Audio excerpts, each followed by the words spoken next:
umukuru w'igihugu n'umukubuzo. Iyi sanamu ukaba ukunda gukoresha imbuga ngurukana bumenyi, urashobora kuba warayibonye muri uyu mwaramu turangije. Tuvugishije ukuri, ivyo bintu biratangaje. Vyageze gute ngo twisange tugeze aha?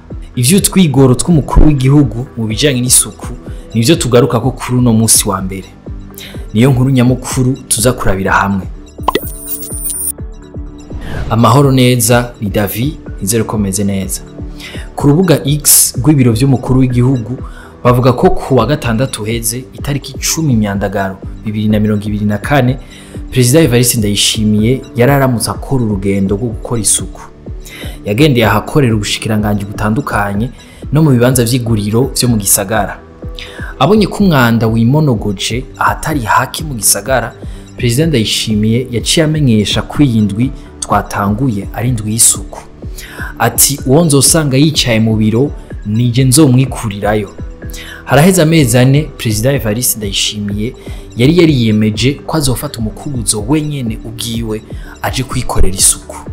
Aho hari mu nama rukokoma yabegwa n'igisata c'ingenzi mu Burundi yabaye kwa 27 na 28 ruhuhuma 2024. Dusubira inyuma gato kuwa ndwi ntwarante uno mwaka prezida Evariste Ndayishimiye yaratanguje icese isekeza ryo gusukura igisagara ca Bujumbura. Iryo sekeza ryatangurijwe ku isoko ya Ruvumera. Prezida Ndayishimiye yahaye abakorera mu isoko ya Ruvumera ikiringo c'indwi imwe gusa ngo babe bakuye iyarara ryose rirangwa muri iyo soko. Ico gihe yagiye akuye ubutwara isoko rya Ruvumera n'icegera ciwe ngo kubera biboneka yuko amabanga yabo yabananiye. Imbere yaho gato nk'iyinga rimwe Evariste Ndayishimiye yaraneguye abantu batitaho isuku ryaho babaye, gusanga bakubura mu mpangu zabo imyanda bagasuka kw'irembo. Hari muri ya nama rukokoma yabegwa n'igisata c'ingenzi mu Burundi twari twavuze mu kanya gaheze. Kubwa prezida Evariste Ndayishimiye ngo n'ingenzi ntizizohurumbira kugendera igihugu c'u Burundi mu gihe abarundi batijukiye gusukura aho babaye no mu gisagara. Ashikiriza ko yasanze abarundi badahurumbira ibijanye n'isuku. Aho yatanga akarorero ku isuku rike rirangwa mu kibanza ideal kiri imbere y'igituro c'amabisi co mu gisagara ca Bujumbura. Muri iyo nama prezida Evariste yabajije umukuru w'igisagara ca Bujumbura nimba isuku risaba kuba uri umutunzi canke umworo, canke gukubura bisaba umutahe wangahe. Abarongozi batavyitwararika ni kimwe mu bituma isuku ribandanya kuba ikibazo mu gihugu, na cane cane mu gisagara ca Bujumbura.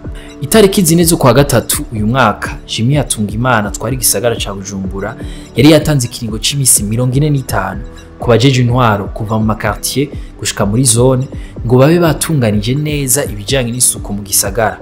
Acagira ati ico kiringo giheze atacakozwe abo bajeje intwaro n'isuku bazoca basezererwa. Kubwiwe ngo amashira hamwe atwara imicafu nayo nyene ntiyitwararika bikwiye kurangura akazi kayo neza. Nayo yaciye ategeka ko yoza aratora iyo micafu n'imiburiburi 3 mu kwezi. Kubijanye no kurihisha yasavye ayo mashira hamwe kutishingira igiciro ngo baje inama n'abarongo ya makartier hashingwa icumvikanywe ko na bose. Ngo abatazobikora bazoca bafutwa. Yatungimana yasavye ko n'ubunywero butagira utuzu twasugumwe dukwije ibisabwa kugagwa. Umukuru w'igisagara ca Bujumbura Yatungimana yasavye kandi leta ko yo kwitwararika n'ibikorwa vyo gusanura hagenewe gushikira iyo micafu. Ico mwomenya nuko inyuma y'ico kiringo c'imisi 45 atacegeranyo cakozwe ngo hamenyekana aho iryo sekeza ryoba ryarashitse kwihangiro ryari gihaye. Mbega none umukuru w'igihugu ni wakwiye gukora isuku mu gisagara? Itariki 19 z'ukwa gatatu uyu mwaka Evariste Ndayishimiye umutambukanyi w'umukuru w'igihugu yaratanguje igikorwa Mouvement Zero Déchet. Ico naco cari citiriwe kurangiza burundu ikibazo co gutagaguza imyanda no kwijukira isuku mu bisagara no mu ngo. Ngo hanahingurwe imicafu hatibagiwe no gukingira ibidukikije. Evariste Ndayishimiye yagize ati kw'izina ry'abarundi kazi bose turasavye ikigongo mukuru w'igihugu kubona ariwe yatanguye kwifatira mu minwe ikibazo c'isuku abakenyezi bataravyiyumvira. Wewe udukurikira aho ukorera harasukuye bikwiye canke urindiriye umukuru w'igihugu azorinde kuhishikira? Tubwire muri commentaire dutandukire inkuru ngufi nazo. Ejo kuw'Imana itariki 11 Myandagaro, Paul Kagame yararahiye kuba umukuru w'igihugu cy'u Rwanda mu kiringo c'imyaka 5 iri imbere. Ibirori vyabereye kuri stade Amahoro ya Kigali. Paul Kagame afise imyaka 67, akaba amaze imyaka 24 ariwe mukuru w'igihugu cy'u Rwanda.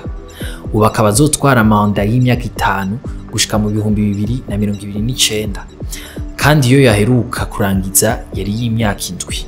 Hari haheze imisi 16 hariko haraba inkino za Jeux olympiques mu gisagara ca Paris mu Bufaransa. Zaraye zisozerewe. Ubwoko bw'inkino épreuve amajana 329 nibwo bwakinwe.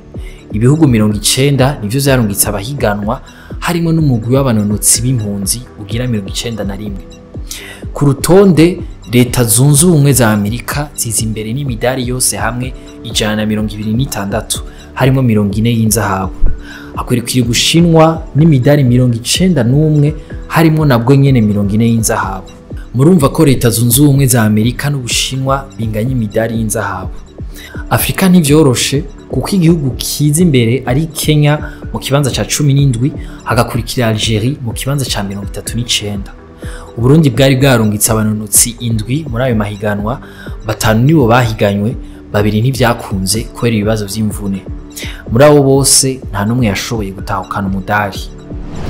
Umukuru w'igihugu yarateye umukono ku itegeko ryerekana ingene impamyabushobozi zirutana mu Burundi.